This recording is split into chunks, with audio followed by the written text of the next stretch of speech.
welcome to our Women in Testing session today with Natallia Iskortseva. So Natallia is a great lady from Belarus. She's the president of the Belarusian Testing Board, and she is one of the women in testing we are speaking today.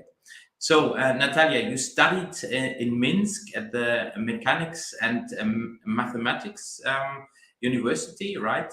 And so how did you start your career, in fact? Hi, Werner. Nice to meet you. And hi, everyone who is listening us. Yes, I studied at Belarusian State University in Mechanics and Mathematics faculty. And to tell the truth, I even couldn't imagine that there is a profession of software tester that times. So I started to work as a mathematics teacher at school. Then I worked as in logistic company and even in radio station. And the salary was so low that I was trying to find some other job. And I had a friend. She was married with an American guy, and she was going to go to United States. But at that time, she worked as a software tester, and she just offered me to replace her. I went to the interview, and they made me immediate offer. So I think the field was so empty. It was not so popular at the times.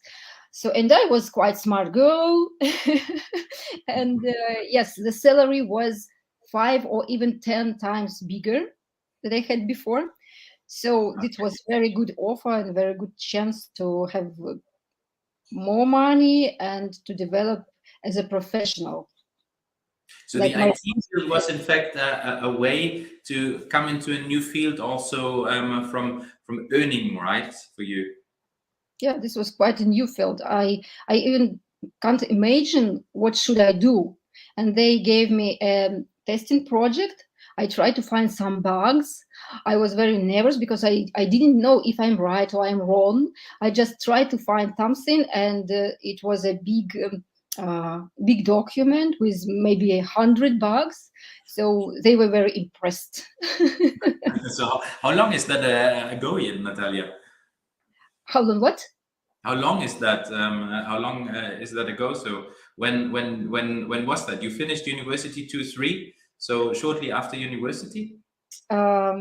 I started to work as a tester, I think maybe few years later. So I had a gap for different jobs, and yeah, few years later. So when you arrived in testing, were there mostly men or were there more women? At that times, all men were busy with programming, with managing projects, with analytics. So this field was empty, and there were mostly women, girls, let's say, and we did mostly manual testing. So yeah, men didn't want to do manual testing. It's like monkey testing for them. It's not very how to say, yeah, programmer is more, to be a programmer was more more fitable for men, or how to say that, I don't know. They didn't want. Did you see any barriers for you? Barriers? For me, it was very simple to come into this field, and no, I don't think there were any barriers, because soon I started to teach software testing in the university, different trainings, courses, and so on. No concurrence. Okay, so what was then important for your career that you went into software testing? Because it was a surprise, right? So when you started, you was not even aware that software testing is there, and 2 years later you came in there. When you now go back, what was helpful for you to go into this field from what you learned before? I think that it was my background, because I loved mathematics very much, and I think it makes your brain very strong, and you know different you can think what is happening, yes, and do some retrospectives or some analytics or something like this. And also I am very how to say, I like to find small things in big things, so this is my life experience. I think maybe even my genetics. My mom do the same. She is not a tester, but she likes to find bugs in clothes or in someone works or something like that. I think it plays a big role. Hmm.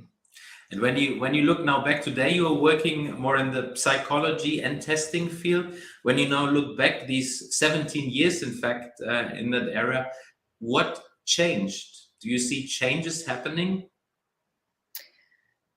I think, when I've never felt pressure when I was a tester.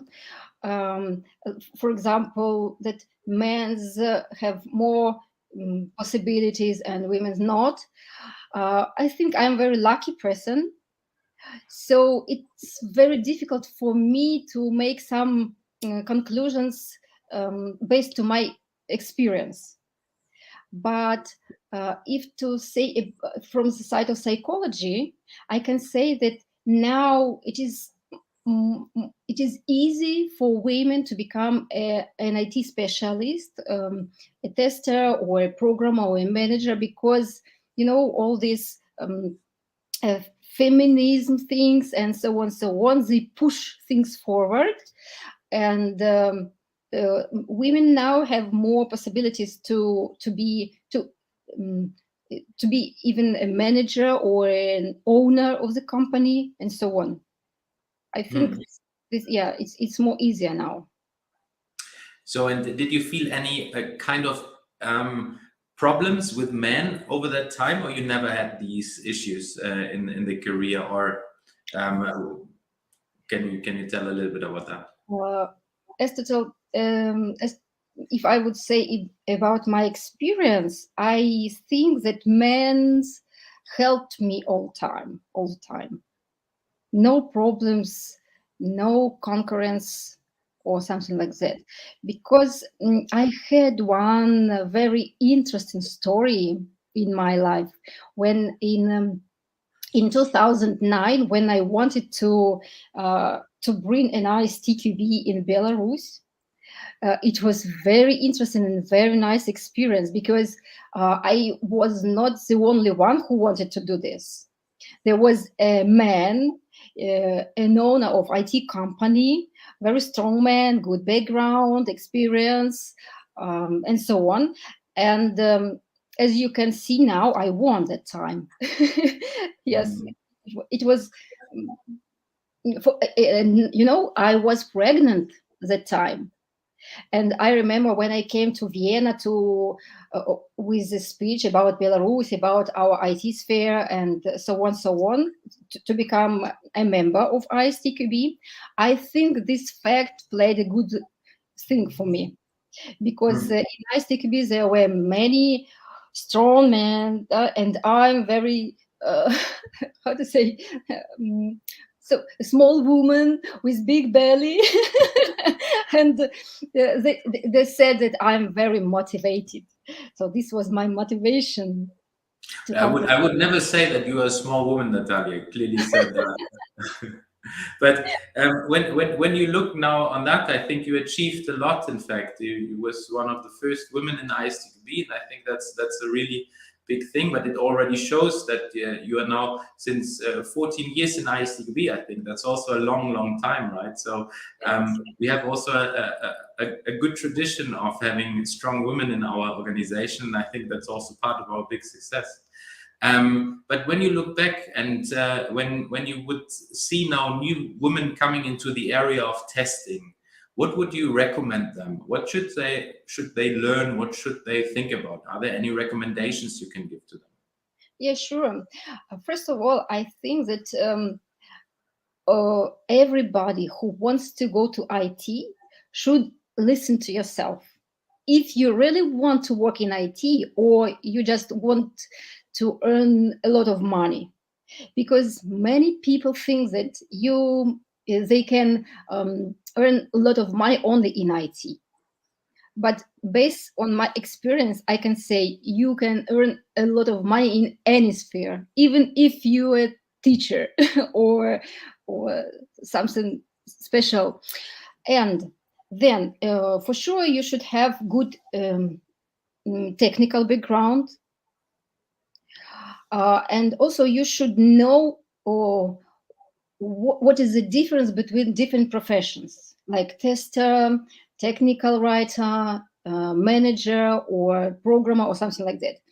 And look back and try to find your abilities, what you do best of all in your life. For example, as I said about my mother, she can find bugs in regular life. If you have something like this, sure, you go to and become a software tester. If you like to work with documents, you can work as a technical writer, for example. Because as for me, I don't like to work with documents at all. So for me, it was the hardest part to make all these test cases and so on and so on. You should love what you do. I think that's an important thing. And I think that's also why you see so many passion in testing, when people love testing. And I think that's exactly what you're describing. Well, Yeah. that's very interesting. And are there any other things? What do you think they should study today? Is it going in just programming, or do you think there's still the possibility that when you walk ways like you did, that you don't have the clear goal to be a software tester afterwards? Do you still think there's a possibility to go other ways? I think it depends on the company where you want to go to work, for example, because different companies deal with different fields and you need different knowledges and so on. So first of all, you should love the profession you will work, and just go to the interview and try to feel what exactly you need to work there. And as I know, companies usually say we need this and this and that. So even if you read a text about the vacancy, so you can understand what exactly you need to work there. Natallia Iskortseva, my friends, it's a pleasure. Thank you very much. It was very inspiring to have you here with us. And yeah, we hope to see you very soon on the next BySTQB Chair again. Unfortunately, you can't be today with us here in Marrakesh, but I'm very sure and I'm very hopeful that we will see you very soon again. And yes, thank you very much, Natallia. It has been a pleasure, and good luck in Belarus, and see you very soon. Thank you very much, Werner, and good luck to everybody who is with us today. Yeah. Thank you very much. Bye-bye.